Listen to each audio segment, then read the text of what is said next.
Hello and welcome to PVOW, your podcast for wrestling. My name's Fraser Doig. I'm joined by Callum Taylor, the Triple H to my Shawn Michaels. That's a compliment. Yeah, I know it's a compliment. But you're just not the sexy boy. I am. I'm the big boss. Anyway, this is our second episode of our wrestling podcast. We have NXT UK Takeover Cardiff and AEW's All Out. Yeah. So before we get to the shows, if anybody listened to our last episode, we said that we have a title belt, and we were going to make predictions on Instagram, which we did, and there was a clear winner. Not clear. Wasn't clear. Well, there was a winner at the end. Yeah, of course, the winner at the end. You're asking to be a winner or a loser. We could have drawn, but true. The new pointless point of view intercontinental champion, Mr. Fraser Doig.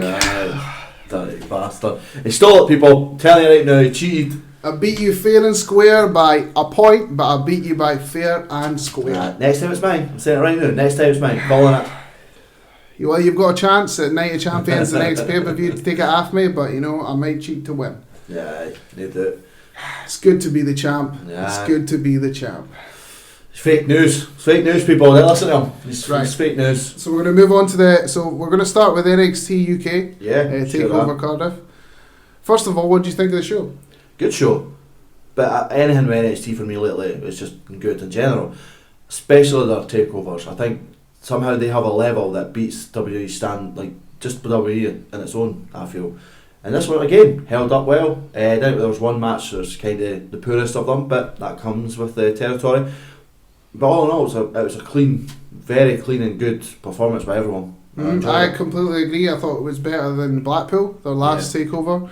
I thought the crowd was absolutely fucking amazing, especially during some matches. So we may as well get started with the card. Yeah. So first match we had Travis Banks, the Kiwi Buzzsaw, against the Scottish Supernova, Noam Dar. How did you feel this one went?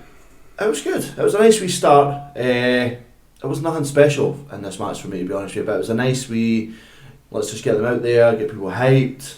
You know what I mean? It's nothing. I don't feel like, oh my god, this is fucking amazing. Mm-hmm. it's kind of split in the middle for me. Just it was good. I'm happy that Travis Banks got to wrestle in this one because you know last time he was meant to verse Jordan Devlin and then Finn Balor came out and they did the whole angle, so he actually got to fight on TakeOver this time. And I think Travis Banks for me has still not been able to show what he truly has. Yeah, I don't think it's not that they've not let him. I feel like he just needs like a good 40-minute match, like a good length one. I don't think a first match on the cards is good enough for him to show his performance. Mm-hmm. I don't know, they both done well. Yep. But there's nothing where you can go, oh, they're actually fucking amazing. Which it's not. I'm not saying that they're not. I think give them both 40 minutes. Like we say a lot with Seth Rollins, give them time, and I feel like both of them, especially Travis Banks because he performed really well. I think they could show what they could really do in a length of time. I agree. I think there was some definitely. I enjoyed the technical aspects of it. I really enjoyed the finish. You know, Travis Banks kept going for a hit. I think it was called Slice of Heaven or something. He kept trying to go for it. Yeah. He tried to go for it at the end, and Noam Dar just kicked his legs out with him, hit him with that supernova kick, I think it's called. It's like looks like a jumping Shining Wizard, which is a bit like Adam Cole's finisher, but he jumps. Yeah. So yeah, Noam Dar. He's a heel of the UK division. I think he's Scottish and he's really good. So Scottish heel sounds normal. So next we're going to move on to Oh wait, we didn't do. Oh yeah, our star rating. I apologise. So it's out of 5. What are you giving this? I give it a 2.5. I'm going to go for a straight 2. Yeah. It's not a bad match. Again, like you say, it could have had more time. Yeah. And you just on the caliber of the other stuff. Yeah, definitely. So my mistake. We're going to next is Cesaro, who came down from regular WWE, if you want to call it. It's like he climbed down a mountain. I don't like saying it though. I don't like saying that he came down because I tried to put them all on the same level. He came out of the show. They did it last time with Finn Balor, and this time they did it with Cesaro. Yeah. And his opponent was Ilya Dragunov. Yeah. Now, is this the first time you've seen Ilya Dragunov? Yeah, that was my thought. I was like, who is this person? Like, I've never heard of him, and the people were hyped for him. They're like, oh, we get to see him wrestle. And I'm like, okay. And he did really well. Like, don't get me wrong, it started off with Cesaro really showing his momentum and his power and stuff like that. But Dragunov, once he started getting himself piped up, he really got it, and he performed really well. Yeah. So he mostly comes from WXW, which is the promotion that Walter runs. And surprisingly, he's like a Russian character. Yeah. And the way he looks like a heel, but he's actually like a big baby face for some reason. It complete like how he performs is how opposite to how he looks. You know, the red contacts, the Russian music. You think, oh, it's going to be one of those stereotypical foreign bad guys, but no, he's like a baby face. Yeah. I thought this was fucking brilliant. Like you said, it did start with Cesaro showing his dominance, and then like Ilya Dragunov continuing to like not give up, and Cesaro was spin. Oh. So yeah, he went for the Cesaro swing, and they counted 40, which I feel like it maybe wasn't 40 because, you know, the speed of it. It was probably roughly about 30, which is still a lot. A lot of spins on you. Just, oh my God. The strength alone is brilliant. I love the fact that at the beginning, Ilya Dragunov is liked. Yeah. Oh. Sorry. It's fine. Ilya Dragunov is liked, but the crowd were firmly behind Cesaro. Yeah, obviously. Like 100%. You know, it's that Cesaro's that person where everybody wants him to get more. They know he's fucking phenomenal. You just give him time. Yeah. And slowly after time, it was more. They were all more like cheering just for both of them. Like Ilya Dragunov turned it round and just his babyface shiny performance. And Cesaro, I love. How do you feel about the end? Like, you know, obviously you beat him. Yeah. Cesaro was always going to beat him. Like, what a way to sell that, like, jumping uppercut. I know. That was... Like, took that right on the chin. The performance, his ability to sell that was so good. And, don't get me wrong, even though Cesaro won, his getting the character, getting Dragunov over to the crowd, what a great sell. But it's him, once he won, obviously, he walked away, and then he comes back, and you think... He's going to beat him up after. Yeah, but it's nice to see him shake his hand and have that little bit of moment. And I think it was just a great send-off to a good match. You don't know what he said in his ear when they hang, but it was probably something like really nice. Yeah. Because Cesaro's a nice guy. But I thought it was fucking brilliant, and I'm actually everybody thought it was either going to be Cassius Ohno or it could have been Matt Riddle. I'm trying to think of someone else from the UK division that they didn't have on the card. Oh yeah. Could have been like Jordan. It could have been Jordan Devlin. Yeah. It could have been someone like that, but I love the fact it was the Dragunov. The last person I thought it would be, but fucking, I liked Ilya Dragunov anyway. Yeah. But I like him even more now. Done really well. Yeah, he definitely did. But for me, rating wise, I wrote down 3. But I have to say 4 for me. Yeah, I think I'm gonna go for 3.5. I don't. Sorry about that. My animals were acting up as per usual. Fraser runs a zoo in his house, just in case you didn't know. So I had to go sort them out. So yeah, like I said, star rating for the Dragunov Cesaro. Yeah.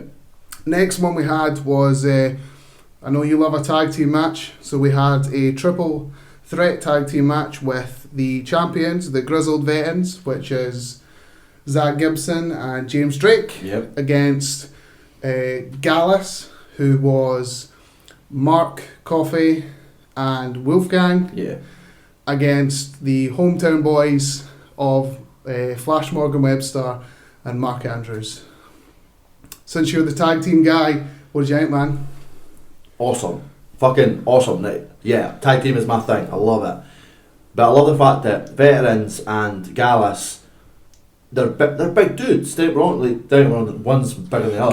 Gallus was like the brutes. Yeah, they're brutes. And then you've got the Veterans who, they're good at what they do. They can get in a good punch up with you, and they can chuck you about and run about, and they get... Zach Gibson is absolutely hated. You know that chant, shoes off if you hate Gibson. He's absolutely hated. Yeah, I love that. To begin with, I was like, what the fuck is that about? Then I had to Google it, and that's what it was. But seeing the hometown boys, they just went, to begin with, they weren't really in it. But see when they started picking up pace and throwing themselves into stuff and holding their own and taking out Gallus and they put Gallus down for a bit, which was really good to see them go up against the Veterans, because obviously this whole thing is the Veterans were like, you shouldn't be here. Yeah, well the bit when they took down Gallus is when Flash Morgan Webster and Mark Andrews both did like they both did not the same move, but they both off the top, both top ropes onto each member of Gallus. And I love a good high flyer. So, but I've seen these boys. They're small. They may be high flying, but they pulled it off so well. And when they started holding their own against the Veterans, and somehow the rules just go out the fucking window and they're all just beating the shit out of each other. I loved that, and I loved the ability to take them on. And I loved that Gallus being Scottish. They're playing this up, right? So once like the Veterans and the homeboys are like they're doing. To see Gallus stand up and they're like arms folded. This is the thing. Their arms folded, right? But they just look like angry bouncers, to be honest with you. And they went in and just started taking cunts out. I fucking loved it. I didn't really get the result I wanted, but well, you thought it was going to be you went for Gallus. Yeah, I went Scottish boys, man. Have to. I knew they were going to do that hometown victory. It was either that or between the Grizzled Veterans. I thought they were going to. So you didn't think at all at any point it was going to be Gallus? No, I didn't. It was either going to be the Grizzled Veterans. Like, see when the Grizzled Veterans hit their finish, which it looks like a bit like the Shire Machine, which is what the Revival do. I thought that was it. They pulled that out of nowhere. I thought that was it, and then when Mark Andrews kicked out, I was like, that's when I knew that it was happening. Yeah, even though it's not my hometown and it's not that stuff, I love a good hometown big victory. Yeah, it just gets everybody popping and it just gets some hype for the rest of the show. But fucking good on them. You know what I mean? First Welsh ever to be a champion in WWE in any frame, and that's so cool. Do you think that they're going to keep it for a while, or do you think they just put it on them for the moment? Like, to be honest. Yeah. I think it leaned more into because they were at their home crowd. They wanted to sell it, but fuck, they're talented enough. On the other hand, though, because you know, like Grizzled Veterans had that for a while. It wasn't Yeah. like this. They had that since they won it on Blackpool, and Yeah. Blackpool was in January. So they've had it a while. So it's not like it's a quick reign for them. So for it to go to someone else makes sense. Yeah, I hope it keeps going. Like, and again, I hope it goes to Gallus at some point, because I want the Scottish boys to fucking win. Hopefully it'll be take over Glasgow or something, you know. Home crowd, they'll probably still fucking lose, but I love these type. I love NXT tag teams, just in general. You know, that's something I will say. And they held their own, NXT UK, and again, their talent with the tag is just far superior than anything else. And they put on a show where it's indie like. If you know what I mean, like they kind of just don't give a fuck. They kind of throw themselves into it. And then when they won, that crowd, like again, like as we've talked about in our first episode, and we will continue to talk about in these episodes, as a crowd can make a match and can change a match from being terrible to fucking phenomenal. I don't know if you know this, and it's a bit off the cuff here, but see how they showed the two band members. Yeah, is the tag team champions part of that band? Mark Andrews is the lead singer of the band. All right. So his band had the song for Cardiff. So he got the royalties for winning a belt, fighting on it, and doing the soundtrack for it. What a night for him, eh? I know. Jesus. He would have got absolutely shit faced after that. Oh, fuck aye. But what you giving it here? 4 out of 5. 4 out of 5. I'm going to go 4 out of 5 too. It's going to be, takes a certain kind of match to get a 5, and I'm not going to go with spoilers, but you know. Next, we got a good hass off. A big man versus big man.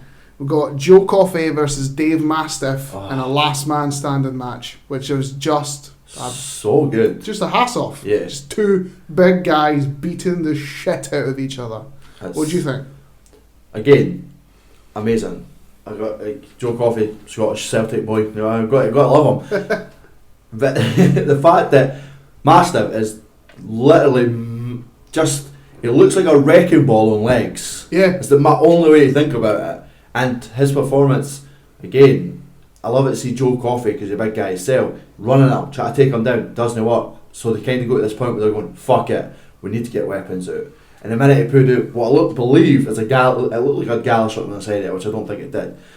But the pull cue to nowhere got me. You know, remember that pull? It kind of came out. No, because he pulled the bag out from under the ring, but like to the side there was a pull cue. So I guess he maybe just got it from there too. Yeah, but like I love it. He just went. That was he broke it, and then he tried to do the spot. But I mean, you got to talk about the cricket bat. They pulled a cricket bat, and Dave Mastiff on that straight bare back of Joe Coffey. I honestly didn't think he was going to do it. I did not think he was going to use the cricket bat. I didn't. But soon you heard that. It sounded like a Kindle stick on steroids. Yes. It was a proper whack. And sound. And as always, we've got a table. Two table spots.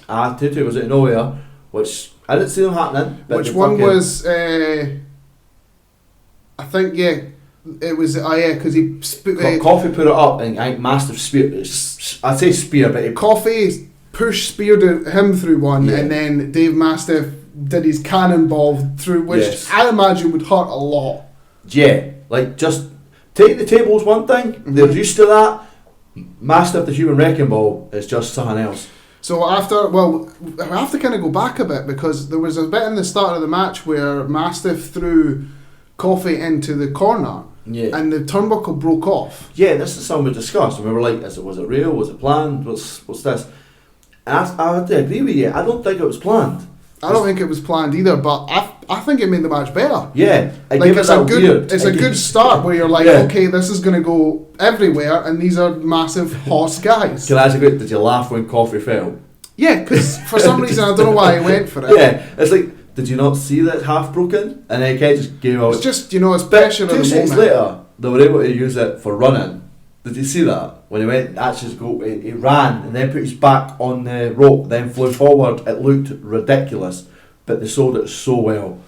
After we got, we've talked about the cricket, the pool cue, the table, they spill off into the crowd. Which I always love. I do love a crowd. And they were like in this long hallway, and I loved the stared off. It was kind of just like the British like, "Come on then, like what are you gonna do?" It was the fact that Mastiff just threw the chair at him. It was like, pick it up, let's do this. And I was like, oh yes, what's happening? And the guy just spread out. and just when you saw it, I'm like, no, there's no way they're going to run it, and they just fucking bolted, and you just heard them clash and lying down. I almost thought they were dead for a second. I did. Coffee looked like he was about to be just passed out winded. It looks so like, and then we move on to the announce table, and it was Dave Mastiff did a rolling senton. The table did not break. I have no idea how. That's a strong ass. It's not the Spanish table. It's not the Spanish. Yeah, that's a good point. Maybe, and then they move up even further and decide to basically fall off a sky like a elevated platform onto another table. The WWE just in general, they do this, but it always seems padded. But don't get me wrong, there was stuff in the way. But when they went down, I was like, oh yeah, fucker, that looked pretty close to just straight fucking concrete. For me, when it comes to the straight concrete, the best slash sorest one I've ever seen is, I know this is like nothing to do with what we're talking about, is Johnny Gargano, Tommaso Ciampa 1 street fight where he jumped, he white noised just onto nothing. So it can go like where they put padding down and then you can go, look, they're just going to take it. Yeah. Then they both got up. Surprisingly, they were both struggling, and Dave Mastiff put his hand on like a little wheelbarrow, and Coffey almost got up and just kicked the wheelbarrow, and Dave Mastiff's hand went down, and it was like, just couldn't get up for that 10. I had Dave Mastiff for this one, so I thought he was going to win it. So what are you giving out of 5? 3.5. 3.5 out of 5 for me. Because again, the ending, it was the only way they could have ended, but at the end of the time, I'm like, I really wanted a straight, okay, he's fucked, he cannot get up type, knocked out. But, you know, I'm gonna go 3. Yeah? 3. Yeah. So now we're going to move on to the women's match, Toni Storm versus Kaylee Ray, for the NXT the NXT United Kingdom Women's Championship. So it's a mouthful. That's fine. What do you think of this, man? Because for me, it was the weakest match on the card. It is, and it's for multiple reasons, right? But the main one has to be that they're both better. Like they both are better than what their performance was. They're phenomenal wrestlers. Kaylee Ray's a great wrestler. Toni Storm's a great wrestler. It's because there was a build-up of story of Kaylee Ray getting in Toni Storm's head. And so the two of them were concentrating more on, or Toni Storm was concentrating more on beating her up than doing like moves. And Kaylee Ray, like, I still like the fact that it took 2 of Kaylee Ray's finishers to get the 3. Yeah. Which, you know, it still makes Toni look strong. And obviously Kaylee Ray kicking out of Toni Storm's finish makes her look like strong as well. It was the shortest match on the card. I feel like it should have had a little bit more length. Yeah. It came across more of a revenge match, but it's kind of weird because it's usually the person who's the heel. Yeah, the heel's always what, but it seems kind of like the face was the one that was actually trying to fucking get revenge here, which is understandable because they built it up so well. But I just wanted more from it. I feel like it's going to lead to another match with stipulation. I think Toni Storm's going up. And that's probably better. Like, she's going up to like American NXT on the USA Network. Yeah, that's it. Makes sense. Rhea Ripley just appeared last week or whatever this is. Yeah, and she challenged Shayna Baszler. Yeah. So it makes sense. I think it would, because she brings in like, not to say that it's because of looks, but she's a very beautiful woman. Mm-hmm. She reaches out to Australians and New Zealand, those areas, and you can. Vince McMahon's it has nothing to do with NXT, really has, and the financial and the like TV and all that stuff. Yeah. So he'll bring people up for that, and adding the fact that she's really talented will sell it even more. It makes sense. They do need to bolster that division, but I still feel like they're going to have a blow-off match with stipulation. Maybe add to this because again, it was too short for me. And also, yeah, definitely. But also, the nice thing about this with WWE now, they're like, oh, NXT, you can come back and forth. Yeah. You know what I mean? So it's never like, you cannot go back there because you're here now. So what are you giving out of 5? 2. It's terrible to say, but it's 2. I'm going to agree with a 2. Yeah. I think it was definitely the weakest match on the card. So now we're going to move on to the main event. Yeah. The main event was David versus Goliath. For the WWE United Kingdom Championship, Tyler Bate versus Walter. I'm going to let you go on this, or do you want me to go? You go. You can, it's your love. Cool. This was fucking incredible. This was the best match I watched all weekend. I loved AEW show, and we'll get there, but this was fucking amazing. This was just 42 minutes of just pure greatness. This is the type of match where even if you aren't a wrestling fan, this is the type of match that would win you over. I've been trying to get my wife to watch it because I even feel like she would get into it. It is, like you said, it was David versus Goliath. It was Walter as a big, massive Austrian man, and Tyler Bate looks like the size of a child, but is built. And it looks like a circus strongman. And he's younger than us, and it's annoying as fuck. But this was incredible. This was honestly incredible. No seriousness, looking at it, you think, oh, Walter, fuck, he's gonna run with it. It's gonna be a one-man show. He's not gonna have any issues with Tyler Bates, and Tyler Bates held his fucking own. Just did not give up. No, did not stop. Like we talked about earlier, with the crowd can make a match. The crowd were just amazing. Yeah, non-stop. You just could not ask for a better crowd than this match. Just chanting for Tyler since the fucking bell rang. Just never, ever even slowing down in volume. Just for the whole 42 minutes, the crowd were just behind Tyler the whole way. The match was non-stop.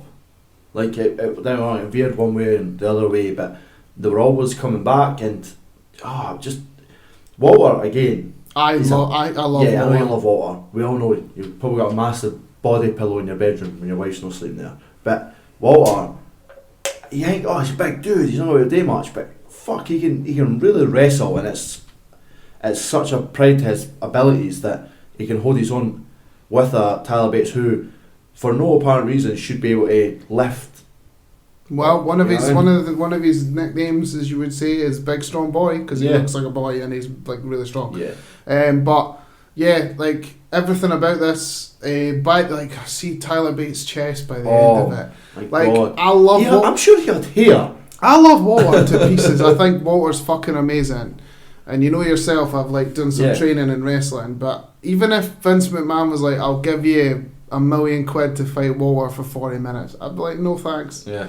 Like, even just one, like, it was even near the end, and I know we're talking about the end, but still when, like, Tyler Bate was hitting him, like, a couple of times, and Walter was just one, and Tyler Bate was just dropping to the ground, and then, like, getting back up again, and then Walter would just, again, and Tyler Bate would drop, and then just the amount of times that Bate kicked out, or the amount of times that it looked like Walter was going to lose, and when he did the power bomb to the apron, and then he did it to the posts, and like that Tyler Bate was like fucked after that.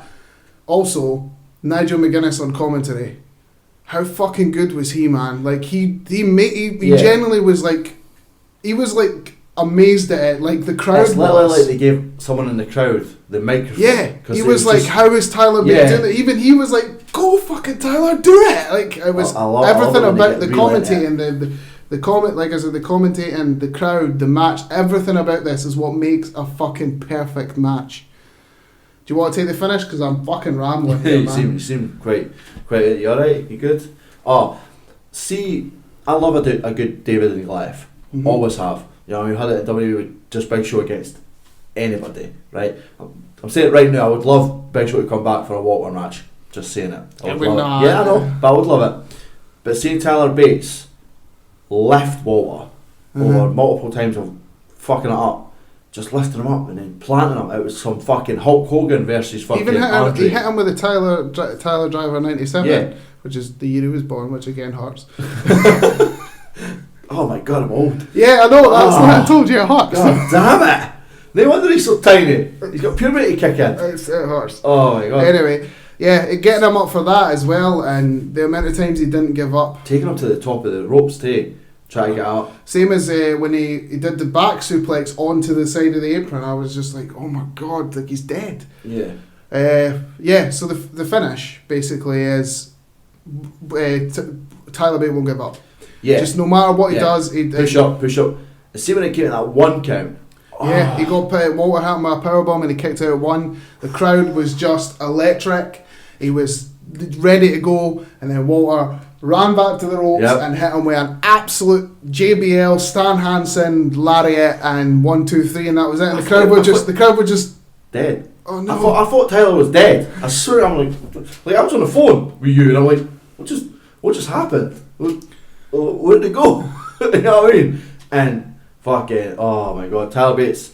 I'm saying it right now. He has to be a champion again soon enough. In my opinion, it's hard for me to say the best match I've seen him in, because the one where Pete Dunne beat him for the belt before Pete Dunne went on his massive reign was fucking amazing.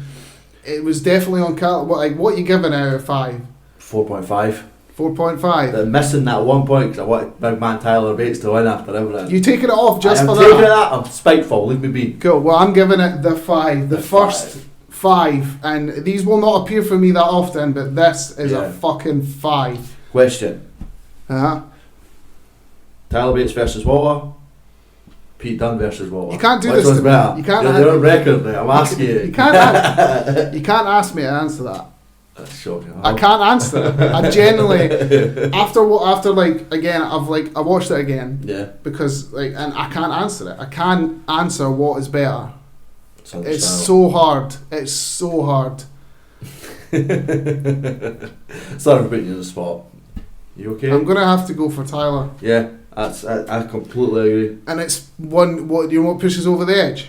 The crowd. Yeah. The crowd is what nudges it over. And the crowd in the Pete Dunne one was amazing, but this was something fucking special, man. God, so good. Something fucking I'll be honest, special. I'm actually surprised no one came down for Tyler Bates. I am. I just, they could have went down that angle, but I love that fact that they never brought it, because obviously Walter could have brought out of his stable, Emporium? Something like that. Yeah, he started one in WXW, but they're called. I can't remember what they're called. But yeah, he has one in there. So it's Ringkampf. That's it. In WXW it was Ringkampf. But in this it's Imperium. It's nice to see them both just go for it. So yeah, nobody came down, and I love that Trent Seven and Pete Dunne came and consoled him after, because that's British strong style. Yeah. Do you think Trent will have a shot now that? Why not? No, why not? Because it's a respect thing, and it's a nice wee story they're building up between. We started this, you're not coming down. They're outnumbered. I think British strong style will get another person. It's a good show. The only question I've got to ask you before we move on to AEW All Out is who's taking that belt over Water? Honestly, I've got no clue. No clue who could take who in the UK NXT. No clue. To me personally, if someone was to come down for the normal NXT, which they wouldn't, but I have no idea. Maybe Mastiff. If they give him a run. Joe Coffey, if he's helped. But that's a big if. I don't see. It's also heel on heel. Yeah, which is it'd be weird. I don't know what it is. I don't know if it's the way he's been booked, but every time I watch Joe Coffey, he loses. Yeah. You know what I mean? So I'm just. Well, he won the last man standing match. But you know what I mean? Like.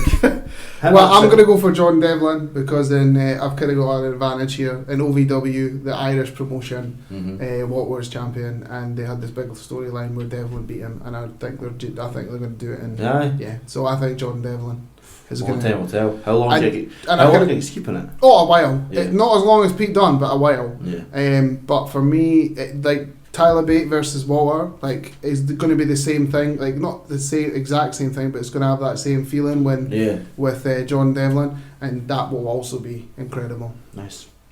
So all in all, fucking fantastic show. Yep.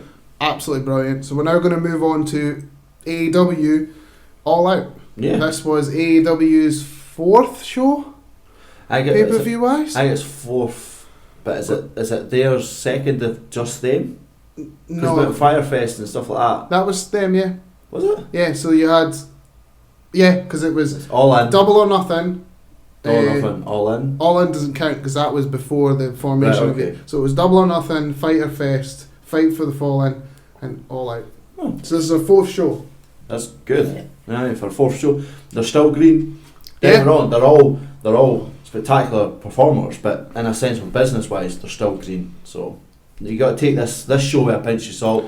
Like I've said, I still thought it was a really good show, though. I definitely thought it was a really good show. It's not my favourite AEW show. I still think Double or Nothing was a better show, but this was a good show, so we're going to get into it. So first we're going to start with the 22 women's battle royale casino thing, because AEW do their battle royales differently, where everybody gets a suit and 4 people come out at once, or five people come out at once, and then the last person gets the Joker card who comes out last. Yeah. Obviously, I get why they're doing this, because they can't just copy Royal Rumble, but it's fucking complicated and annoying. Yeah, simplify it. Just make it a battle royale. Just say battle royale instead of 30 seconds countdown. Make it 20. Different enough that the WWE kind of go, oh, that's our thing. Make it have 2 people come out at once. Yeah. Like, I know you don't want to go along ages, and that they obviously it's to shorten the match. That's why 4 people come out at once. What they should also do, I don't know if they do this, but what they should also do is make it so you touch the floor, you're out. Whereas in WWE, it's they sat on their arse. Oh, he's got his hands. It's 2 feet, aye. Yeah, but I think they should just make it so if the minute you're out that ring on the flare, you're out. Alright, fair enough. It makes it more hardcore. You know what I mean? No offence, I get Kofi saving themselves good, but I don't need to see it every time. Well, so for me, it was okay. It was some decent standouts in there. We had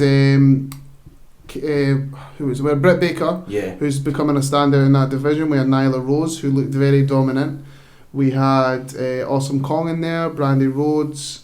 We had Bea Priestley was Bea Priestley, which I think was that her first time out in AEW? No, she fought in a 6-women tag match at Fight for the Fallen, and that's where her and Britt Baker's rivalry started. I think she's brilliant. She will go very far. She is the top champion in Stardom right now, which is a Japanese promotion where she runs a little stable and stuff like that. So she's. I didn't know if she was still, because I see a lot of her on my Instagram. Because she's currently the girl. She's a girlfriend of Will Ospreay. Yeah. So I see a lot of doing Stardom stuff and all that in Japan. So I didn't know if she was splitting her time or if she was still there then coming over, but. I saw her on that and she performed really well, especially with Britt Baker. I think she's definitely going to be a standout. But the winner was Nyla Rose, which none of us had. Yeah. I had Britt Baker. You had Swole, who went out like second because you didn't really know anybody else, which is fair. But Nyla Rose, which will be fighting a winner of a match that was later on on the first episode of the show that they're doing. I can't remember what it's called. It's just a live show. Their TV show on TNT. I think it's got a name. I can't remember. I'm sure it would just be AEW. It's called something. We'll figure it. It's fine. We'll figure it next time. And to determine the first women's AEW champion. So it was not bad. What are you going to give it out of 5? It's Battle Royale, so I give it 2. Yeah, I'll probably go with the same. Special. It's just. It's just a weird format with the whole card things. I know they want to be different, so I'll just let it go where it is. Simplify it. Next, we're going to go with a tag team match also in the pre-show, which was Private Party versus Jack Evans and Angelico. Yeah, good match. You again tag team match. You also love flippy guys, and that's it's Private Party. I think to me personally, they're not on par with Young Bucks, but they have so much potential to be as good. They definitely have potential. That match, they sold it really well. It was a good hype to begin with, and just the performance with the 2 guys. Do they have a tag team name, or are they just the 2? Jack Evans and Angelico. No, it's just that. That's weird. But it's because they're singles that got put. Oh, right, they're mostly singles, but you know how they kind of not look similar, but they've got the same style of wrestling. And it was a good match. It was not special, but they pulled it out of the bag and Private Party won, which I thought they were going to win anyway. I love the finish. Hurricane Rana RKO thing. Yeah, cover. That was weird. That's the finish. Yeah, which I really enjoyed. I honestly thought they just pulled it out nowhere, and then I was fuck. I like the little aspects of Private Party. So I like that when they come in, they say that instead of they don't have a location, they say hailing from somewhere that you need VIP access, and they say they're weight and shot glasses. It's just fun things like that I like about them. I also think that the taller one has weird hair. I don't know how he does it. That would annoy me 24/7. No, I like it. It's like corn. Yeah. So Yeah. But they're flippy guys, and so was Jack Evans and Angelico, and they're also brilliant wrestlers as well. Now, I feel like Private Party will end up being the first tag team champions on this. On the AEW I feel like they'll get far, but we'll just have to see what happens. Yeah. So yeah, we're going to move on to the main show now. And the main show we had a 3-man tag team match with SCU, SoCal Uncensored, against Luchasaurus, Jungle Boy, and Marco Stunt. Yeah, was it Jurassic Express they're called? Something like that. So what did you think of this? Better than I thought it would be, to be honest. I was trying to drink them. So good. Right, Luchasaurus is awesome. It's so over. So cool. So good. Jungle Boy. Who's Luke Perry's son. Really? Yeah. Huh. Cool. But he was really good. Like he's brilliant. Luchasaurus is massive. Let's put it in perspective here. He is They're called Luchasaurus. I know, but people are like, oh, that's a cool name, but he is fucking massive. And then you got Jungle Boy who's short, and then Stunt. Stunt Boy. Marco Stunt. He's like he was. I don't know. I don't know much about. It's like if they cloned Jungle Boy, but in smaller version. But they didn't grow him quick enough. apart from him flossing, which fuck off. Yeah. But I didn't know much about him. But I know about obviously Jungle Boy and Luchasaurus are the tag team. They're called The Boy and His Dinosaur, and and he comes out on his shoulders. I know all about them, and I think that they're both so like incredibly over. But Luchasaurus, when he cleared all of SCU, oh my god! So he just started kicking people. Like, oh my god! I was just like, what the fuck? And he moves so well for a big guy, like ridiculously well. See, when he first ran to the ropes and like stepped on the middle rope and flipped over, I was like, there's no way he's going to do that. No way it's going to work, and it worked. I watched an interview with him on Chris Van Sant's YouTube channel, and he's got a degree in historical literature. Fucking hell. Yeah. And then, but then he wanted to wrestle, and now he's Luchasaurus. But you seen him without his mask? Yes, he was on Big Brother. What? Yeah. Fuck, I'll be googling that later. He has like big long dreadlocks. It's because he went to Lucha Underground. You watched Lucha Underground. You know there was the Snake Tribe. Yeah. You know the big guy, but he had he had a snake face. Yeah. He was the massive guy. That's Luchasaurus. Oh fucking But hell. they gave him that mask and that character, and he developed it into what he is now, which is basically, instead of just a random big guy who wears a snake mask, he's now like Luchasaurus and is the whole like dinosaur thing. So so good. And gotta get SCU right. Don't get me wrong. I think it's what's his name? He's the leader. SCU. It's the microphone. SCU is Scorpio Sky,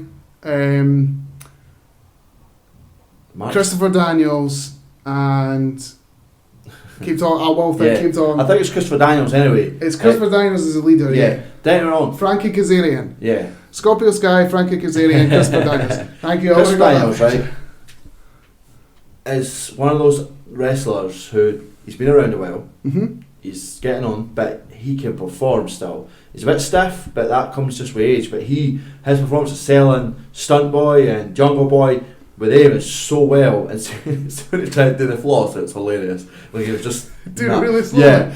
As much as I hate the floss, it was funny. Yeah. For me, I think that Christopher Daniels is that like locker room leader type of guy. He's an Undertaker. Yeah, he's that sort. He's been, like you say, has been there a while for like he's been going. I've seen him in TNA. Yeah. I remember him first in TNA. Him, Samoa Joe, and AJ Styles have got the only 5-star match in TNA history. Aye. He's been going for a long time, and he was in Ring of Honor after TNA. Wrong. The second time, the last time I saw him was against the Arrow star Stephen Amell, and even then he sold it really well. Don't get me wrong, I was surprised with the outcome of him winning. I really thought Luchasaurus was going to win. But he sold them really well, and I think it's putting a marker down that Luchasaurus, just Jurassic Express, or a boy and a dinosaur. Yeah, like I think it puts a staple on these people are coming. I fucking love Luchasaurus. Yeah. What are you going to give this out of 5? 4.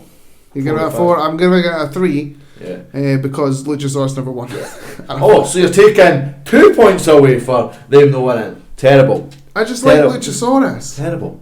Sorry, before we move on, but the commentators were kind of like, oh, if he splits away, he could be really good. Do you feel like they're hinting at something? Or I don't know what. I don't want my boy and his dinosaur to split up. Good. Okay. We're on the same page. So next we had this is a weird placement for this. Yes. But I'm not complaining about it. We had Kenny Omega, the best bout machine, against best wrestler in all. Pac the Bastard. That's what you could the bastard. So I'm not like. Yeah, we're not swearing. We're not saying in here. This is literally what it's called, and I fucking love Pac. Like, see when Pac was Neville. When he was the king of the cruiserweights, he's basically that character to 11. Yeah. Like, so it's that character without being able to go PG. It's like WWE took away. It's like leaving WWE took his leash off, and he's so good. Mm-hmm. Like the way that guy can move is so good. And don't get me wrong, the match started off slow, like they were trying to work reversing each other. Like, see when he went for, I think it was like I can't remember exactly what move, but Pac flipped on his feet and then laughed. Yeah. Like just the arrogance. And also when they were running, you seen them run at each other, and then they lay down and one steps over, and then they reversed it, and it was like Pac lay down, Kenny Omega stepped on him. That is such a good way to be like, haha, but like you don't know what you're doing, haha, in the face type stuff. Then there was a couple of moments where they kind of went, I was like, oh fuck, was that a botch or was it just there was one moment with a Hurricane Rana, but I feel like they kind of moved, worked on it and then moved past it. But because I mean, if one thing we need to explain is it was meant to be Kenny Omega versus John Moxley / who was Dean Ambrose, and John Moxley was out with a staph infection in his elbow, so they had to get Pac in last minute. Moxley, he fights a totally different way. So Kenny Omega's clearly he set himself up for a slow fight, but then or more chaotic. Like they've obviously planned something out, and they had to change it with Pac. Yeah, I ain't complaining because I like Pac versus Kenny Omega. Yeah, so that's mental to me, and they done really well. See, once they started getting into it though, the flow, the flips, see when Pac jumped off the top corner onto Kenny Omega and hits the post. Oh, with the moonsault, where he missed it. AEW's using metal guardrails, and when he came for the moonsault, he caught his leg on them, and it looked sore. Yeah. But he was like gripping his arm after it. Yeah, I don't know. So I was like, maybe something, because I mean, for us it looked sore, but him, he probably maybe tweaked his arm when he landed or something. But no, great match. Great match. I loved it. At the end, it was just Kenny Omega he was like, hit a V trigger, one wing angel. Hit a V trigger, try for the one wing angel, just constantly going for that. How did you feel about the finish? I enjoyed it because it was a better story. Because Kenny Omega, I agree with the commentators. I feel like he was trying to prove himself to Pac, because he was going for a finish, like you said, going for it. For the one ring angel, yeah. And he went again for his finisher, and Pac just went, nah, fuck this, and he went purple as he was getting the submission. I can't remember what it's called, but it's his new submission finisher, and Kenny Omega passed out and Pac won. I had Pac down for this. Yeah. For me that was just I don't know, so fuck it, I'll take Pac. I really thought that it was going to be I wasn't sure about it, like I said, but. And they were wrong. They're continuing this story of, the crisis of confidence of Kenny Omega. I know, but him and Pac I love just seeing two cunts just fly. Like their ability to move their body is Ricochet level madness. Brilliant, absolutely brilliant. Ricochet versus those. What are you going to give it out of 5? 4.5. I was very entertained. Very good matches. Like I said, there was a couple of botches, but I think once they got in the flow, it was just like, no, not 4.5, just 4. Sorry. Going to give it a 4 too as well. I think it's not end up. It was good, but I don't think it was good as Tyler. Thinking it over, it wasn't as good as Bates versus Walter for me. Two of the shows, but. Yeah. Next, we're going to move on to the hardcore Cracker Barrel match, which is a triple threat match involving 3 nails people who like to hurt each other with really hard weapons. We've got Darby Allin versus Jimmy Havoc versus Joey Janela. Yeah. Talk about the 3 guys that will just do anything, eh? Yeah, they're guys that if they were walked into WWE, Vince McMahon would like, they ain't going there. Jimmy Havoc will never get in WWE. See when it started though, and they sellotape Jimmy Havoc down and put tax in his mouth. Oh my god, that just sets the whole premise for the match. It's just Jimmy Havoc, man. They were so mental, and Darby what a seller. I love Darby Allin. Like, he is, you see him and you think, oh, okay, he's got short shorts on, but... And he's like got half... Yeah. He looks emo as fuck. Yeah. But he's absolutely brilliant. He's cliche emo, but he's absolutely brilliant. Like, Joey Janela's this party boy that does loads of hardcore stuff, and Jimmy Havoc's just a fucking Jimmy Havoc. It's hard to... How would you even describe Jimmy Havoc? Jimmy Havoc he's one of those guys you probably cross the street from, because he's probably spit bloody... Apparently he's really nice, but he also likes messing with people, like, on purposely winding them up. Yeah, I feel like... I've seen interviews where he on purposely winds them up just to be but even though he's really nice. Yeah, it's just his gimmick, but... Fuck. See when he's sellotaped and then Darby's up there and he's just like, come at me, and he dives on him while he's on the chair. What? I thought he was dead. Yeah, we've also got like thumbtack spots. Yeah. Joe's back. Yeah, so at one point Darby Allin takes a skateboard because it's his gimmick. Yeah, he's also a skateboard as well in real life. It's got thumbtacks in the bottom of it, and he jumps off the top rope and skateboards over the back of Joey Janela with the thumbtacks that stick in the back of him. Was Joe put there as a... Like, not to say he's a good wrestler, but do you think he was put there for a punching bag? No, he got some offense on as well. He was because remember he ran and did the Sunset Powerbomb through a table with Darby Allin. Oh yeah! Holy crap! He also went for a dive and Darby just moved and Joe oh my god! just flattened right. I like the commentators. His eyes are open, but we don't really know if he's okay. I was like, someone check him. I think he's broken something. You've got the classic Jimmy Havoc paper cut spot. Yeah. Oh my god, the paper cuts. Oh my god! I just remembered the chair. The chair. Jimmy Havoc went to do a monkey flip on the chair, and Joey Janela just landed sitting up. Oh and he was like, yeah. He's just sitting there, cool. He's if Matt Riddle went mad. That's what it reminds me, because he's just like, yeah, cool. He's a party boy. Yeah. No, he's like party boy for Jackass. Oh yeah. Pretty much. Yeah. But yeah, he goes for a monkey flip on a chair. The chair stays and he sits on it and he's like happy about everything. And then Jimmy Havoc just paper cuts the sides of his mouth. Yeah, that. My God, I was watching. I go, oh my God, please don't do that again. And I had Rachel's brother over for his birthday, and I was catching up on the rest of it, and it happened to be the first match that his child saw. Yeah, good which start. is the last. Good start, you know what I mean? She's going she was seeing paper for now and going, nope, not going to do that. I don't want to touch that paper. We've got to talk about the Cracker Barrel from the top rope. Darby Allin up to nothing. So basically, he had Jimmy Havoc lying down on the steel steps and went to do his coffin drop, which is what he calls it, where he just jumps backwards. Yeah. And he did that while the Cracker Barrel was behind him, and Jimmy Havoc moved and he just landed on the steel steps. What a guy. He will... What just a insane fucking bumps. Guy. And then we got... Inside the ring with a Cracker Barrel. And then Jimmy Havoc hit his Acid Rainmaker onto the Cracker Barrel again to do Joey Janela, and picked up the victory. Yeah. I had Darby Allin for this one. You had Jimmy Havoc. I had Jimmy, because I feel like Jimmy's such a big... He needed that win, if I'm being honest, but I just really like Darby Allin, that's why I went for it. What are you giving out of 5? 5.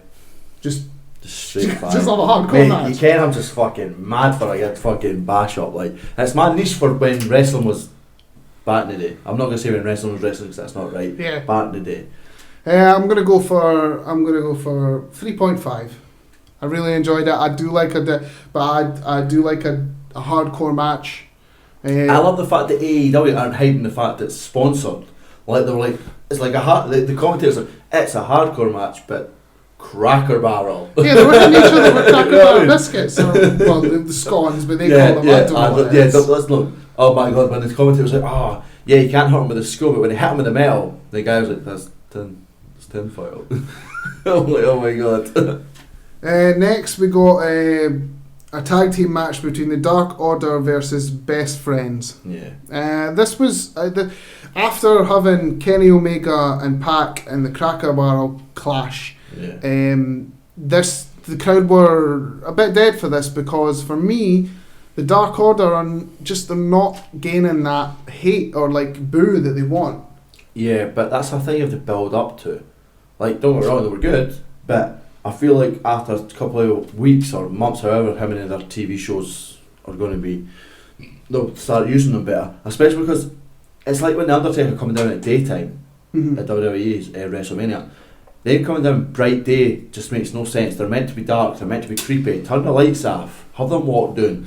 I feel like they need to change the way they look as well. They don't look like rough and creepy enough. Why did the other guy look as Street Fighter? He did look. See, they don't look the same. Do you know, like, again, WWE gets a lot of fault, but one thing they do well is costumes. Like, is the atmosphere and the one thing they do that is like they nail that. Because I mean, look at this, and then look at the Fiend. No. Like it's stop preparing everything. Stop comparing everything to the Fiend, right? Enough. So the Dark Order won because this was to get a buy-in to the AEW tag team, which makes sense. You know, the heels always get that makes sense. Yeah. And the little gimp guys that work with the Dark Order were going to take one of the best friends away. Yes. And the lights went down, and who was standing in the middle of the ring but Orange Cassidy? Yes. Do you know much about him? I had nothing. But see when he jumped over the ropes with his hands in his pocket, I was like, no, I'm sold. Orange Cassidy. And he's wearing double fucking denim. Orange Cassidy's gimmick is kind of like someone who's so nonchalant. Like he bumps and he takes it really slowly, and he keeps his hands in his pockets and stuff like that. And when he does interviews, he doesn't say anything, or he just says one word. And instead of going to the top rope and doing this, he just putting his hands in the air. He just puts a thumb up gently. Yeah, it's not even like a full thumb up. It's just little tips up. Yeah, it's just this nonchalant gimmick of not obviously he's got a lot of hate. You know, Joey Ryan, you know, the guy that flips people over with his dick. Yeah. There's a lot of hate, he's ruining wrestling, it's that sort of thing. Yeah. But I think he's fucking brilliant.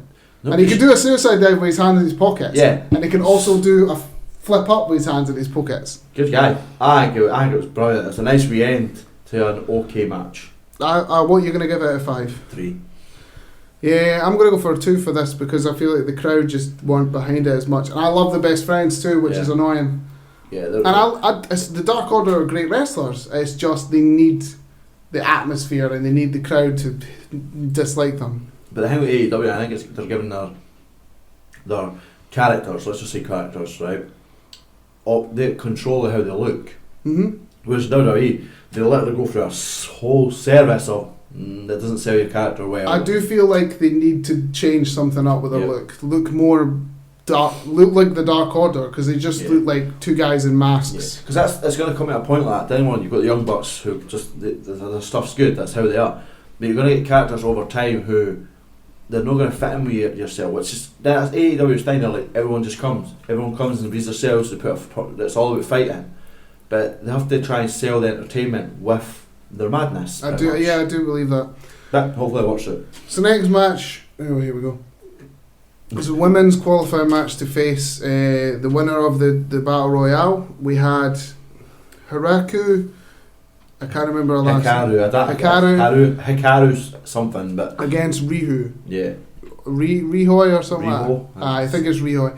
Good match. I don't know much about these. I know that Riho, she had a couple of matches for AEW already. I think it was a good back and forth match. Like they've clearly wrestled other places. Like Hikaru is only 22. Again, she's been wrestling since she was 9. That's madness. But I watching this, I felt really awkward, and I don't know if you felt the same way as me, right? It's not. I'm like this in general, but because Hikaru looks so small that I was just like, oh my gosh, she's gonna get hurt every time, and I thought that was just gonna be real, just chucking her about, and that'll be the type. But she come back and she held her own. It was a good. She's a good baby face. She's that good old power. See when she stomped from the top rope down onto her. Oof. That looks safe. There was a technical aspect to this, and like I say, I think they've definitely wrestled in other promotions, other places, so they know their strength, and they've clearly worked together before. So Riho won with a sort of inside cradle roll up. Yeah. Which is the right decision, you know, the smaller opponent managing to get overcoming the stronger one, and she will face Nyla Rose on the first episode of the show for the women's title. Who do you think's taking it? Hikaru. Riho. No, it was Ryu who won. No, it's Hikaru who won. No, it was Ryu. I've literally written it right there, it's Hikaru. Rio was the girl in red, Hikaru's the one in white. Was she? Yeah. I'm sorry, You my bad. need to get to your bed. Aye. But I think Nyla Rose is winning. Aye, I'll get it to babyface. I think they need to go down that route, try and get a babyface a good push. Okay. Next match we've got here is Cody versus Shawn Spears. Oh yeah, okay. Yeah, Sorry. Cody versus Shawn Spears. Personal match. What do you think of this one? I think it was ruined by interference. I think so. I really do. Well, Shawn Spears had Tully Blanchard with him, and the man who knows best how to get into a road's head. Cody had the choice of DDP, Brandy Rhodes, or MJF, and he went with MJF, which is obviously building up that story of MJF turning him and all that stuff. I thought it was a classic old school match. Yeah. I think Shawn Spears has completely elevated himself from WWE before. There's one thing that people have noticed, that of your Ty Dillinger's 10 gimmick. Yes. When in American time he came out at 10 past 10. Aye. Yeah. Wow. That's actually great. I hope that's clever. Like I don't. Yeah, I think that's planned. Yeah. And obviously he's not allowed to use the 10 thing as much, but he did do it a couple of times. And he's got 10 on his. He looks brilliant, like this scarf with the blue contacts, like. So he had a great entrance, and then Cody Rhodes had a weird Star Trek entrance. That was nothing to do with the personal story. It made no sense to me. Yeah. I think it was a cool entrance, and he came up for the hang. I think for it being personal, I think he should have had no one beside him. I think he should have just been, I'll beat you on my own. Really aggressive. Comes out maybe in his dad's colours or something. Mm-hmm. You know what I mean? He did do the elbow. Yeah. I like that. Those two, when they got into it, was really good. Mm-hmm. Like, really good. I felt like the referee, what's his name again? Earl Hebner. Don't get me wrong, he's a very good referee, and I loved the bit where he got aggressive with Spears. It's like, no. But they really need to set a tone here, because they took a belt that Cody has around his waist off Spears because it's a weapon. Mm-hmm. But he turns around and sees Spears using Tully's belt as a weapon. They need to set a boundary. It took me out of the match. Like, is it one way or is it the other? You know what I mean? How did you feel about Arn coming down and? Because I like Arn. I think his cat from back in the day is. I love an Arn spinebuster. Yeah. He's probably the best spinebuster ever. I think Spears over dramatised it. Oh, you got it. When it comes to Arn spinebuster. I love the fact that Arn Anderson just looks like some guy's dad. He's like, you don't pick on my son. Here's a spinebuster. And then just walked away. I feel so. It's weird that Tully was. I know he was annoyed. 4 Horsemen hang and then went away and didn't stay with Shawn Spears. I loved to see. Then it went back into good storytelling where Cody picked up a chair and Spears was like, hit me. You know you want it, and then he never did it. Spears picked it up and then he got disaster kick into the chair. Crossroads. Cody wins. I really thought that Spears was going to win this. Yeah, but at the same time, we've said this before, and it's one of those things where I feel like they need to try and be careful, because if it's just constant, let's just say the Elite, right? Let's just even just Cody, because Cody hasn't lost in a pay-per-view yet. He's the guy who started all this, the AEW thing. Him and the Young Bucks, I can't remember his first name. That's who, he's the Vince McMahon. Yeah. They really need to be careful with how he wins these. No, he needs to have a fall. I feel like Shawn Spears should have won this. Yeah. Nothing like again. I don't think he needed it. I don't think Shawn Spears needed it. It definitely proved himself that he's not it's not that. He proved himself that he's not just that reject from WWE. Yeah. You know that in certain aspects of TNA where folk went there, and it was like the dumping ground for the guys who left, and obviously he left and came, and it's not just like this WWE guy. He's proved himself, and I think he's going to do great. Again, those two together, brilliant. Take away some of the gimmicks, just let them fight. Perfect match. What are you giving it out of 5? 3. I'm going to go with 3 as well. I thought it was a good match, but like you say, just a couple of things that annoyed me the same. So next we're going to move on to the tag team ladder match. I can't remember what they called it, but it was something in Spanish. I honestly hope you were going to try. It was something De La Muerte or something. It was the Young Bucks versus the Lucha Brothers, who is Rey Fenix and Pentagon Junior or Pentagon L0 or Pentagon Dark, right? Or I was thrown off by the fact that one of the Young Bucks shaved his mutton chops, right? And also it's totally. But Matt's the only one with mutton chops. Well, Matt shaved his mutton chops. I never noticed. And he looked fucking weird to me. I was like, is that a different person? Like, I was on it and it took me away, but I love this because obviously it's this who's the best, because these two are the best tag team in the world, performance wise. I think so. Think so? Do you not think so? Do you think there's a tag team out there that's better than them? Ask me another time. Okay. I don't have time to just narrow down who I think is number one.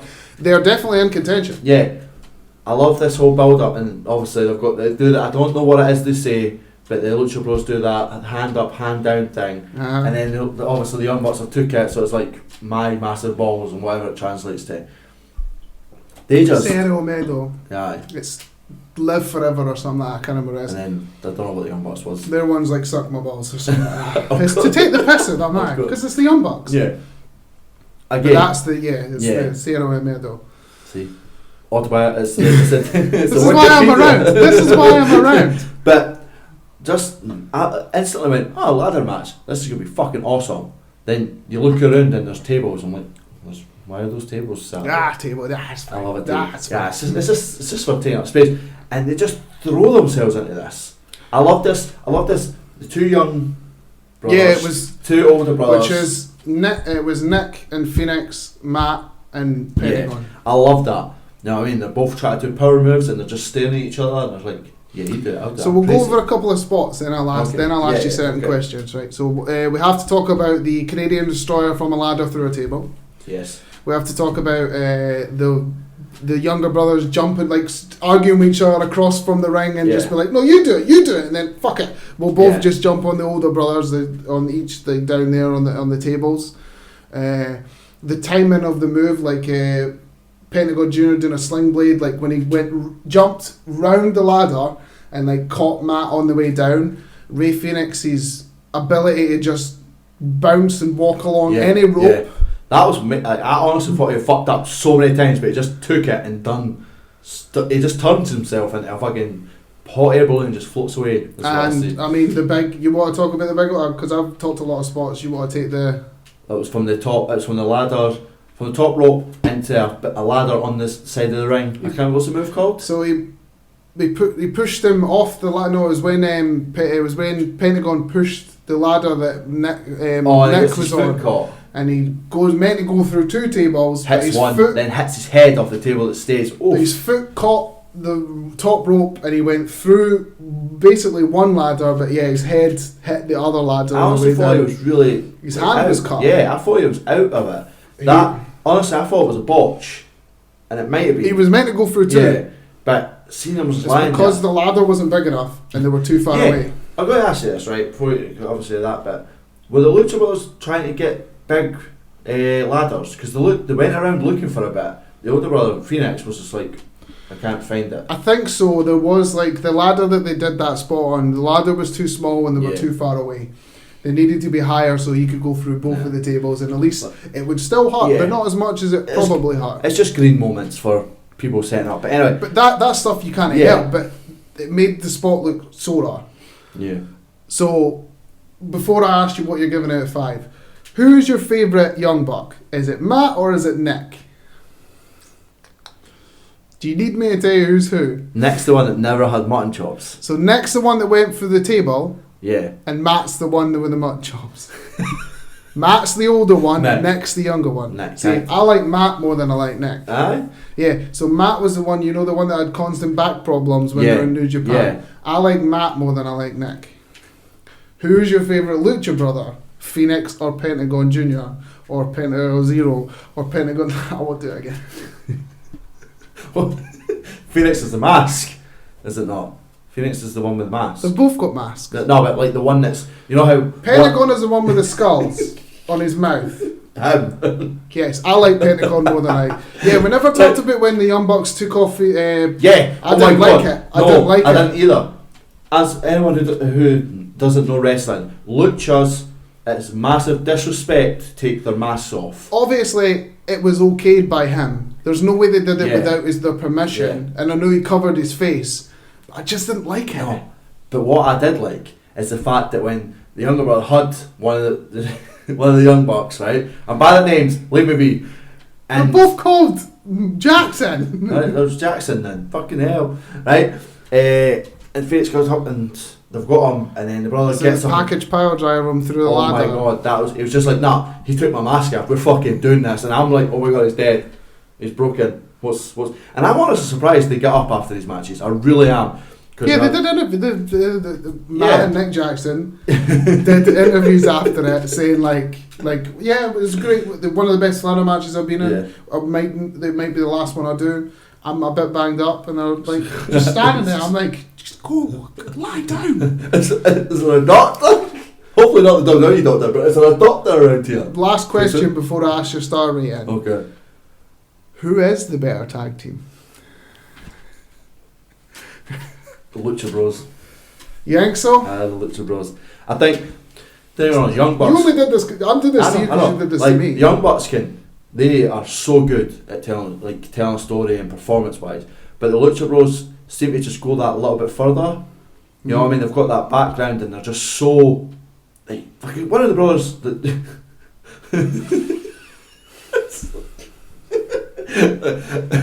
brother with the top off, right? You can throw him in any bit of rope and he kind of just turns that rope in his Is that the one that went through the two tables? Yeah. That's Nick Jackson, the younger brother. No, the fucking Lucha Brothers, the one with the top off. Remember the ropes? You throw Phoenix, right? Ray Phoenix. I'm not going to remember, leave me be, right? I'm not a fanatic like you. It's not that hard, they're names. Anyway. I told you, it's Ray Phoenix and Pentagon Junior or Pentagon Dark or Pentagon L0. Okay, Ray, right, was on top of the ropes, and he has this ability to just turn it into a weapon. And I think that his performance alone is so good. And them together is such a good story. And I honestly, one thing I need to recommend will to they be will they be AEW standards, or they're going back to their own thing? Oh, I think they're going to stay in AEW. Yeah. So they're going to obviously stay with the AAA because of this. That's what the match is for. But I definitely recommend going back to Lucha Underground stuff and watching matches between Phoenix and Pentagon because they fought each other and it's fucking amazing. Yes. Right, what you give it out of 5? 5. 5? 5. 4.5. It told you it has to be something special. It'll be a 5, man. Special. It's a good match. How do you feel about the two guys coming at the end? Oh, we never talked about that. So, two guys dressed in like American, basically President. Point Break style, Mm-hmm. attacked everyone. Original. Shut up. Original. And took their masks off, and it was Santana and Ortiz, who were in TNA LAX, but they cannot use that name because it's owned by TNA, so they're just going to be called Santana and Ortiz.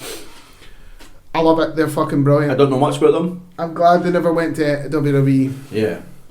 Because triple threat between the Young Bucks, Lucha Bros, because Lucha Bros and the LAX fought each other in TNA, and it was like the standout stuff. So a triple threat altogether, give me it. Do you think the brothers are going to keep the Lucha Bros are going to keep the AAA belts and AEW, or do you think they're going to lose? Will win it at some point, but it's weird. Like the Ray Phoenix and Pentagon, they could separate and do stuff on their own. Yeah. Like even on their own, they're amazing. It's very hard to see who's going to win those. That's what I love about the tag team division. It could beat fucking anybody. Yeah. So we're going to move on to the last match of the card. It is it's the AEW World Championship. The inaugural one, Hangman Page versus Chris Jericho. So what do you think? It was alright. It's my real opinion, watch it, but again, like you said off the microphone, that it's coming from a Young Bucks ladder match to this. I was with the crowd and I'm just kind of, okay. Chris Jericho has to work at a slower pace being older, so I can understand why. I feel for Hangman Page though, because he clearly has talent. He also came out on a horse. Yeah, and that's his thing. It's horses. I know, and assless chaps. But anyway, do you think his mum and dad really wanted to see their son? No, because he didn't have assless chaps. You could see his ass. No, he had his all trunks chaps on. are assless. What? But he had trunks All chaps are assless. This is not something I'm arguing about. Anyway. But yeah, it was a good match. Not special, but I feel like it worked more into Chris Jericho's game plan and his way of doing things. It's a slower pace because he's older. And I like that he kept Hangman Page down a lot because he had to, because he couldn't. He was selling it well. But when Hangman Page started to get into it, you could tell that speed was working over. And Hangman Page was in his corner and they were winning and stuff like that. We question: did Jericho blade? Yes. Yeah, I thought so. Of course he did. I know. It's one of those things, but he just didn't say that much. So I'm like, oh, I've not seen you in a while. And I think that was a really good story aspect. Yeah, because it was above the same spot. Yeah. Which I get that. It was a good story aspect. I did enjoy that. I think I'm the same for you. I do feel, because I do like Hangman Page. I think he's really good. Looks like Stone Cold Steve Austin with hair sometimes. Wee bit. Yeah. Wee bit.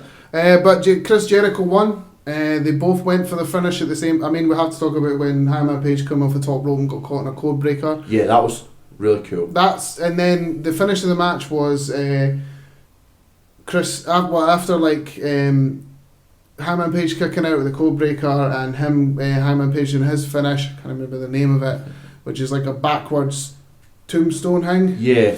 He kicked out with that, and then they both went for Hangman Page went for a lariat.